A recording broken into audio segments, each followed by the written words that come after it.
بسم اللہ الرحمن الرحیم۔ ڈیئر ویورز، السلام علیکم۔ امید ہے کہ آپ سب خیریت سے ہوں گے اور اپنی ICSB کی تیاری پوری محنت اور لگن کے ساتھ کر رہے ہوں گے۔ ہماری پچھلی video regular commission in Pakistan army through technical cadet course یعنی TCC کے متعلق تھی۔ اس ویڈیو میں آپ لوگوں کو TCC کا جو پورا کرائٹیریا ہے، ایلیجیبلٹی اور کی جو ساری کنڈیشنز ہیں وہ ساری بتائی تھی۔ کیسے آپ اپنے آپ کو رجسٹر کرا سکتے ہیں، یہ ساری ڈیٹیلز آپ کو اس ویڈیو میں بتائی گئی تھی۔ اگر کسی نے ابھی تک یہ ویڈیو نہیں دیکھی تو اس کا ڈسکرپشن آپ کو اس ویڈیو کے لنک میں مل جائے گا، تو اس پہ جا کے آپ یہ ساری معلومات چیک کر سکتے ہیں، حاصل کر سکتے ہیں۔ ہماری آج کی ویڈیو بیسیکلی اسی ویڈیو کی ایکسٹینشن ہے، اور یعنی کہ ٹیکنیکل کیڈٹ کورس کے دوران کہ جتنے بھی کیڈٹس ہوتے ہیں ان کی ٹریننگ کہاں ہوتی ہے اور ان کے جو ڈسپلنز ہیں، جن فیلڈز میں ان کی ٹریننگ ہوتی ہے وہ کون کون سی ہے، تو اس کے بارے میں ابھی آپ کو تفصیل سے بتاؤں گا۔ تو سب سے پہلے بات کرتے ہیں ایلوکیشن آف ڈسپلنز کی۔ تو ویریس ڈسپلنز ہے جس کا ذکر میں ابھی آگے کروں گا، وہ میرٹ کم چوائس بیس پہ آپ کو ملیں گی۔ میرٹ کم چوائس سے مراد یہ ہے کہ آپ کا میرٹ بھی بنے گا۔ ٹیسٹ ہوتا ہے نسٹ کے جتنے بھی ایفیلیٹڈ کالجز ہیں انجینئرنگ کے، اس میں ہوتا ہے، اس میں ٹیسٹ ہوتے ہیں۔ تو ایک تو آپ کا میرٹ ہوتا ہے، ویسے میٹرک FSC اور اس کا ٹیسٹ کا میرٹ بنتا ہے، اور آپ سے چوائس آپشن بھی مانگی جاتی ہے۔ تو جو پریارٹیز دی جاتی ہیں چوائس آف ڈسپلن میں، وہ آپ ریٹن میں دیں گے، کینڈیڈیٹس اپلیکیشن فارم ان کو ملے گا۔ تو ایک مرتبہ آپ نے وہ پریارٹیز بتا دی کہ فرسٹ پریارٹی میری یہ ڈسپلن ہے، سیکنڈ یہ، تھرڈ یہ، تو وہ پھر دوبارہ چینج نہیں ہوگا۔ تو اس لیے آپ نے جس بھی فیلڈ میں جانا ہے، انجینئرنگ کی جس بھی فیلڈ میں جانا ہے، تو آپ اس کو سوچ سمجھ کر اور ڈیلیبریٹ کر کے آپ اس کو سلیکٹ کریں، کیونکہ ایک مرتبہ آپ نے پرائرٹیز دے دی لکھ کے تو پھر وہ چینج نہیں ہوگی، آپ کو جو ڈسپلن ملے گا انہی پرائرٹیز کی بنیاد پر ملے گا۔ فائنل ڈیسیجن اس معاملے میں جو ڈسپلنز ملتے ہیں کینڈیڈیٹس کو یا کیڈٹس کو، وہ GHQ ہی الاٹ کرے گا، اور اس میں فردر پھر چینج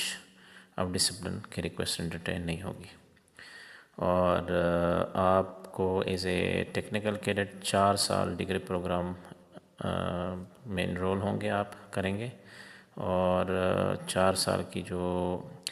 الیکٹریکل یہ جو بھی انجینئرنگ ہوں گی وہ کرنے کے بعد پھر 1 سال آپ PMA کا کول میں ملٹری ٹریننگ کریں گے، تو ٹوٹل 5 سال کا ٹریننگ پیریڈ یہ بنتا ہے۔ اچھا، ایک نوٹ یہ ہے کہ کیڈٹ جو ہوں گے، جب آپ کا یہ سارا پروسیس ہو جائے گا فائنل سلیکشن والا، تو آپ نے ایک شورٹی بانڈ دینا ہوتا ہے،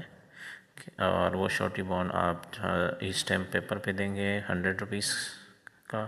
counter sign by magistrate, oath commissioner یا نوٹری پبلک ہوگا، اور وہ فارمیٹ آپ کو دے دیا جائے گا، اور وہ جا کے یہ جو اوتھ کمشنر وغیرہ ہوتے ہیں، مجسٹریٹ، نوٹری پبلک، وہاں پہ اویلیبل ہوتا ہے فارمیٹ وغیرہ بھی۔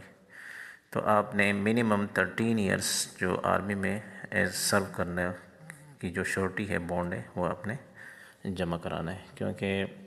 آرمی ہو، نیوی ہو یا ایئر فورس آپ پہ جب اتنی انویسٹمنٹ کر لیتی ہے، 5 سال کی آپ کی انجینئرنگ کرا لیتی ہے، تو پھر آپ نے کمپلسری 13 ایئر سروس آپ نے کرنی ہی کرنی ہے۔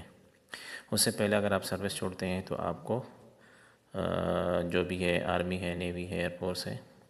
تو اس کو پیمنٹ کرنی پڑے گی۔ آپ ویسے ریزائن نہیں کر سکتے، اگر آپ نے اس سے پہلے ریزائن کرنا ہے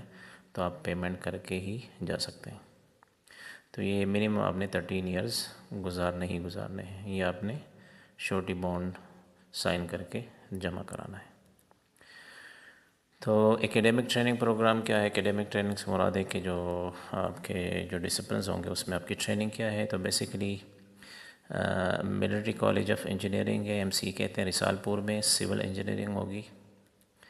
اور اسی طرح ملٹری کالج آف سگنلز ہے راولپنڈی میں، اس میں یہ 3 ڈسپلن ہوں گے، electrical engineering, soft ware engineering, information security. یہ ان 3 ڈسپلن کے جو بھی کیڈٹس ہوں گے، کینڈیڈیٹس ہوں گے، وہ یہاں پر ملٹری کالج آف سگنلز میں ٹریننگ جو انجینئرنگ وہ حاصل کریں گے ان 3 فیلڈز میں، ڈسپلنز میں۔ اسی طرح college of electrical and mechanical engineering ہے راولپنڈی کی، اس میں electrical engineering, mechanical engineering, computer system engineering اور اس کے بعد میکاٹرونکس انجینئرنگ، یہ 4 سبجیکٹ یا ڈسپلن ہوں گے، اور آپ کی جو پرائرٹیز ہوں گی وہ بھی اس لحاظ سے ہوں گی آپ نے کس میں جانا ہے۔ نیکسٹ جو ہے وہ کالج آف ایروناٹیکل انجینئرنگ ہے، CAE رسال پور ہے، جس میں ایروناٹیکل انجینئرنگ ہوگی، اور ظاہر ایروناٹیکل انجینئرس کا تعلق ایویشنس کے ساتھ ہے، تو آرمی ایویشنس کے لیے ہی یہ لوگ ہوں گے ایروناٹیکل انجینئرنگ رسال پور میں۔ جو آپ کی جو ملٹری ٹریننگ ہوں گی، اس کے بعد جیسے ہی آپ کی یہ 4 سال کی ڈگری پروگرام جو تھا کمپلیٹ ہوگا، اس کے بعد پھر آپ کی جو ملٹری ٹریننگ ہوتی ہے وہ 1 سال پھر PMA کا کول میں ہوگی۔ تو یہ ایک تھوڑا سا ایکسٹینسو بن جاتا ہے، پہلے آپ نے اکیڈمک ٹریننگ حاصل کرنی ہے 4 سال، اس کے بعد پھر 1 سال جو ہے نا آپ نے PMA کا کول میں 1 سال کی ملٹری ٹریننگ حاصل کرنی ہے، اور جب آپ 1 سال کی ملٹری ٹریننگ کمپلیٹ کر لیں گے سکسیسفلی، تو پھر آپ کی کمیشننگ ہوگی as a captain of Pakistan army. تو باقی جو PMA لانگ کورسز وغیرہ ہوتے ہیں، اس میں آپ پہلے 2nd لیفٹیننٹ بنتے ہیں، پھر لیفٹیننٹ بنتے ہیں، اس کے بعد پھر کیپٹن بنتے ہیں، لیکن چونکہ آپ نے 4 سال انجینئرنگ کی ڈگری کی ہے اور 1 سال آپ نے پھر اکیڈمی میں گزارے، تو اس لیے جو انجینئرنگ والے ہوتے ہیں ان کو پھر ڈائریکٹ کیپٹن پاکستان آرمی کا رینک مل جاتا ہے۔ تو کور کا جو آرمی میں کور سسٹم ہے اور کون سا ڈسپلن، کس ڈسپلن کا تعلق کس کور کے ساتھ ہے، تو اس پہ بات کر لیتے ہیں۔ تو یہ ہے جو انجینئرس کی کور ہے وہ سول انجینئرنگ والے جاتے ہیں، سول انجینئرنگ جو FWO ہے، اس طرح کے دوسرے ادارے ہیں وہ کور آف انجینئرز میں آتے ہیں، تو یہ لوگ جو ہے